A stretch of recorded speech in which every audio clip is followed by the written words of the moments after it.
Hello everyone, today we are covering all of Unit 12, which is about transformations and includes reflections, translations, rotations, and dilations. Starting with reflections, a reflection is a transformation that flips a figure across a line. So we have an example right here. This is a reflection. This figure is flipped across the line like this line is a mirror reflecting the image over, not like this. So your shape should not be changing the vertical direction, it should just be changing across the line. So like this would be more of like a horizontal. It's really more of an angle there. And so what's really happening here is the line of reflection is perpendicular, or is the perpendicular bisector of each segment joining each point and its image. So to summarize a lot of that stuff, reflections, most importantly, they flip an image. And they use the line like a mirror to reflect. And it results in a shape that is the same size, same shape, but it faces in a different direction.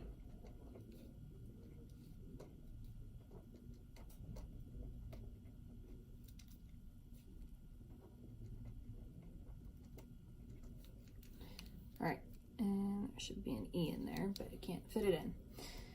All right, so how to solve? We solve reflections in 3 different ways. So if we're flipping across the x-axis, then what we are doing is we are changing only the y, and that change is that we are negating the y.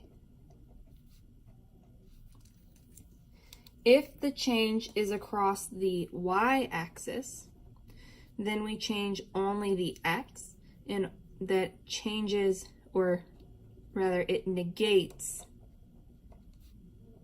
x. If we are changing across the line y equals x, so it'd be going on this angle with a slope of 1 and going through the origin, then we don't really change x or y, we just switch them. So x and y switch.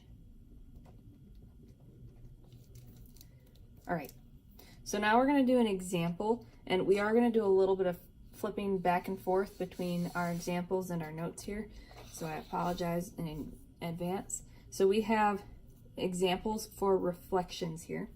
So I gave you the same image for all 3 of these, so I'm going to go ahead and find the coordinate points for each A, B, and C, and I'm going to write them in all 3 of these. So A is at the point -2, +2, -2, +2, -2, +2. And B is at the point +3, +3, +3, +3, +3, +3. And then C is at the point +2, +1. So we have 2, 1, 2, 1, 2, 1. All right, so now we are changing in this first box across the x-axis, which means I'm only going to negate my y. So my x's are going to stay the same, -2, 3, and 2, they're unchanged, and my y's are going to be negated. So we have, instead of +2, we have -2. For this one, instead of +3, we're going to have -3. For C, instead of +1, we're going to have -1. So now I'm going to take those points and I'm going to plot them, and it's kind of small in here, but A, B, and C have a little mark to the side letting me know that it is the new image. So I have our new A at the point -2, -2. That's our new A. We have our new B at the point 3, -3. We have our new C at the point 2, -1. I'm going to connect those points. And there is our new image.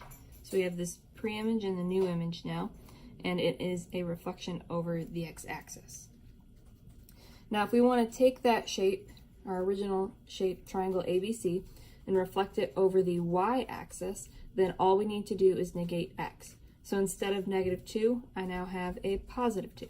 Instead of a +3, I now have a -3. Instead of a +2, I now have a -2. And my y's are just going to stay the same. So I still have 2, 3, and then 1. Now I'm going to plot those points. My new A is at the point +2, +2. We're going to be overlapping a little bit here, but that's all right. Then we have -3, +3. That's our new B. And then our new C is at the point -2, +1. And we'll connect those points there. And that is what our shape looks like after it has been flipped across the y-axis. Now we want to look at what happens when we reflect over the line y equals x. So that means that x and y are going to switch places. So I'm going to have my y of 2 in place of x, and my x of -2 in place of my y. For our point B, they happen to have the same x and y, so we still have 3 and 3. And then for point C, our y is 1, so our new x is 1. Our x was 2, so our new y is 2. Now we're going to take those points and we're going to plot them. So we have our new A at the point 2, -2. Our new B at the point 3, +3. That happens to be in the same location. And then our new C is at the point 1, 2. Now we're going to connect those points, and that is our image reflected over the line y equals x. All right, next we have translations. Translations are transformations in which all of the points of a figure are moved the same distance in the same direction. So this is a translation where the whole shape just shifts on the page. This is not a translation because our figure rotated in the shift. A translation is a transformation along a vector such that each segment joining a point and its image has the same length as the vector and is parallel to the vector. So we have this line going from A to our new A, a line going from B to the new B, and a line going from C to our new C, and they all have the same length and are parallel to each other. So to summarize, a translation is a shift or a slide. So it slides across the graph, and it moves each part of an image the same distance in the same direction.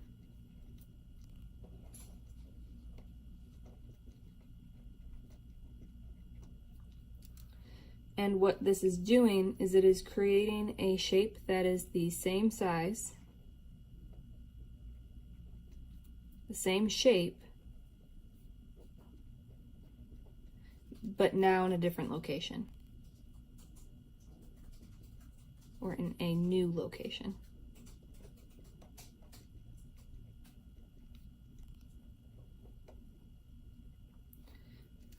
We have 3 different types of directions here, we'll say.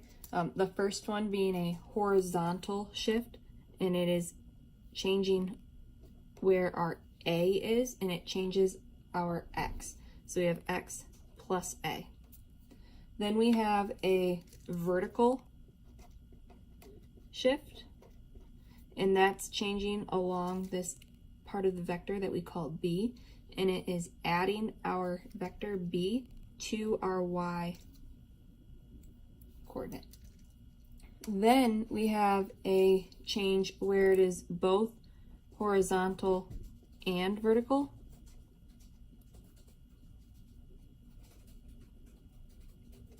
and it is changing X and Y. So we're getting both the horizontal and the vertical change. So to summarize all of this, what's really happening is you are adding the vector to the coordinate points.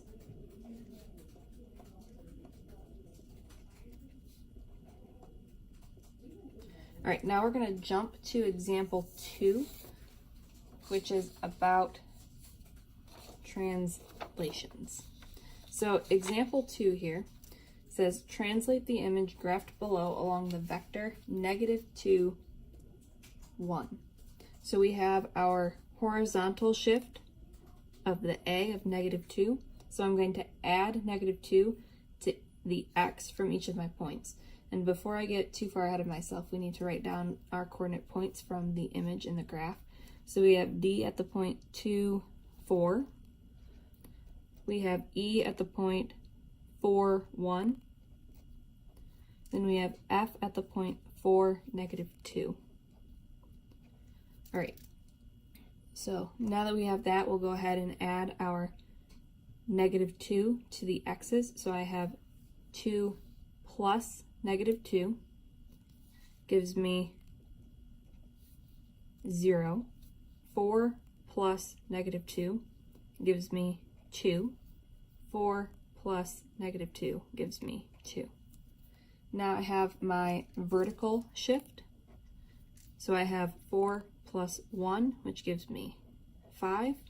I have 1 plus 1, which gives me 2.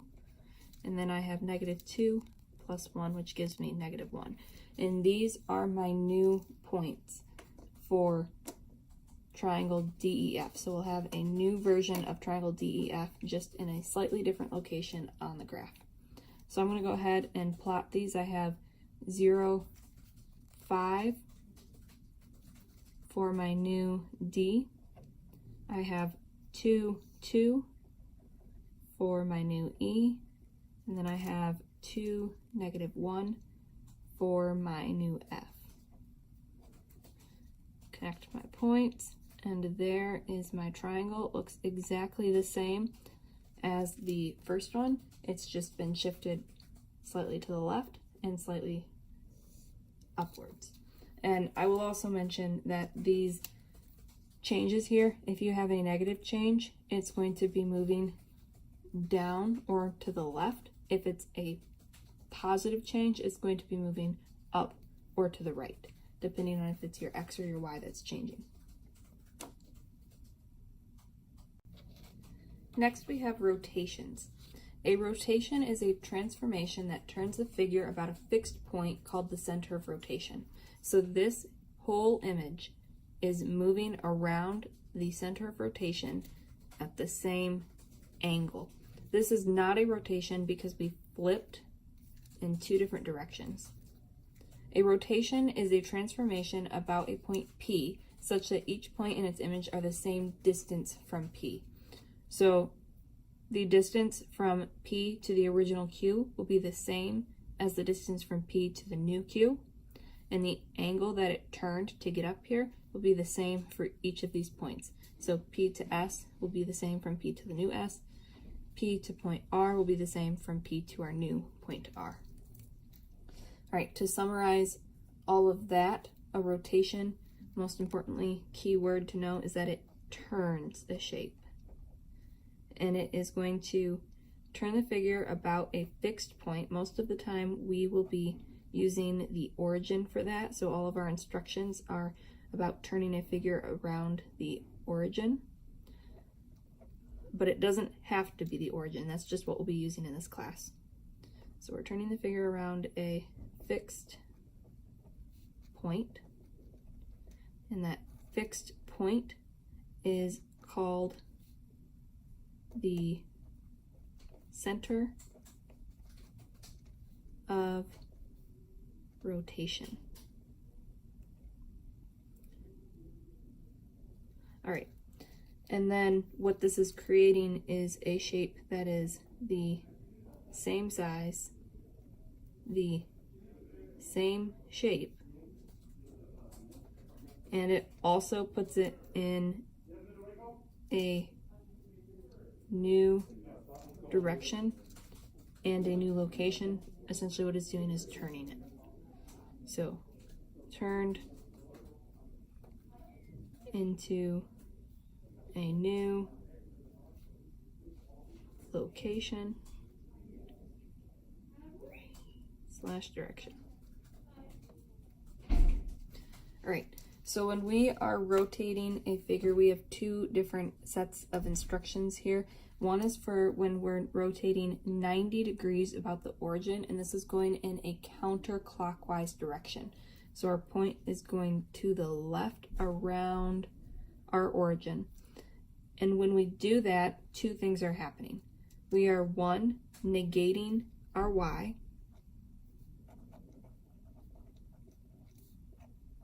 and two, x and y switch.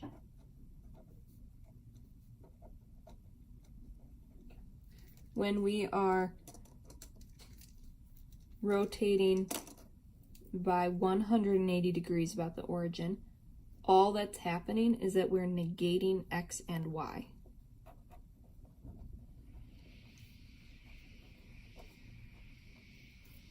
And then there's also, for 270 degrees, you would have y comma negative x. So you would negate the x, and x and y would switch. All right, let's go ahead and look at an example. So we're turning to example 3, which is about rotations. So we have our first example that says to rotate counterclockwise 90 degrees. We have this triangle ABC, and both this example and this one are rotating the same image. So I'm going to copy both points down at once here. So I have A is at the point 4, 4. I have my B at the point 2, 1. I have C at the point 0, 3. For the first one, where we are rotating around 90 degrees counterclockwise, I'm going to start by negating, well actually I'll start with switching. I'm going to switch so that my x is in the y place. So my x of 4 is now in the y position. My x of 2 is now in the y position. My x of 3 is now in the 0 position. Or 0 is, my x of 0 is now in the y position. Now I'm going to take my y's and I'm going to negate them and then put them in place of x. So 4 becomes negative 4. 1 becomes negative 1. And 3 becomes negative 3. And those are my new x's. So I have my new A at the point negative 4, positive 4. I have my new B at the point negative 1, positive 2. I have my new C at the point negative 3, 0. I'm going to connect those points. And there is my figure rotated around 90 degrees counterclockwise. Next I have rotate 180 degrees, and for this one all I have to do is negate x and y. So I have, instead of positive 4, I have a negative 4, and that's for both x and y on that one. Instead of positive 2, I have a negative 2. Instead of positive 1, I have negative 1. 0 is still just 0, and then 3 we have a negative 3 instead of a positive 3. Now I'm going to plot my new points. So my new A is at the point negative 4, negative 4. My new B is at the point negative 2, negative 1. My new C is at the point 0, 3, negative 3. Connect my points. And there is my new image rotated counterclockwise 180 degrees, although 180 degrees is the same in both directions for this one. Last, we have dilations. A dilation is a transformation that changes the size of a figure but not the shape. So this little triangle grows to be this larger triangle that is a similar figure to the original shape. This is not a dilation because our legs of our triangle did not grow at the same rate. A dilation is a transformation in which the lines connecting every point A with its image, our new A, all intersect at point P, called the center of dilation. So essentially what's happening here is the shape is either going to grow or shrink all at the same rate. So it's kind of like if you were to, on the computer, grow an image, you're going to take the corner and you're going to drag it. That's making the image grow all at the same rate or shrink all at the same rate so that you get a perfect replica of your original image. It's just going to be larger or smaller. So to recap all that and pull out the important pieces, a dilation is going to resize an image, and it's going to enlarge or reduce around a fixed point, and we call that fixed point the center of dilation.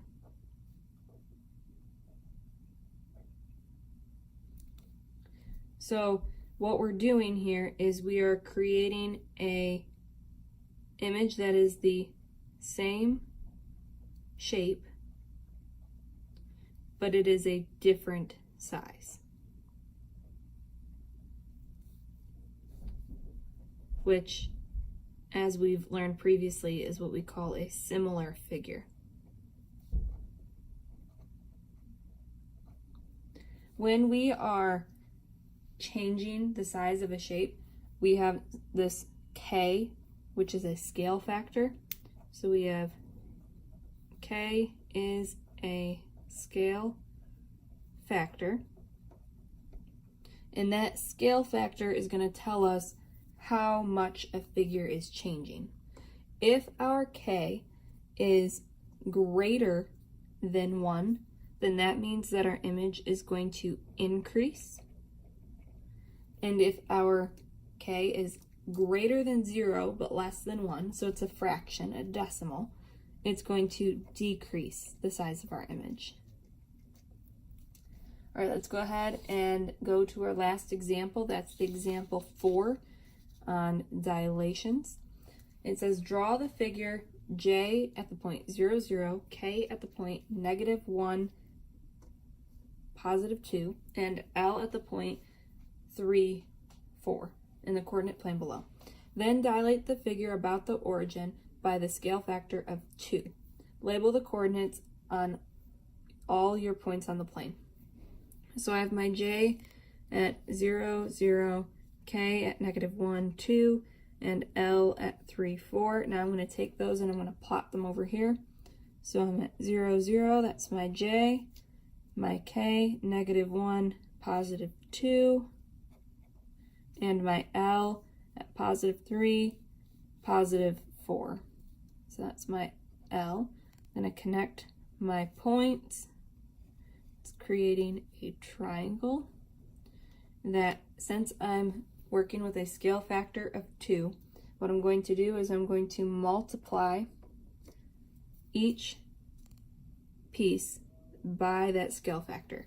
And because it's 2, that means it's going to be growing at a rate of 2. So I have 0 times 2, which is 0, 0 times 2, which is 0, -1 times 2, which is -2, 2 times 2, which is 4, 3 times 2, which is 6, 4 times 2, which is 8.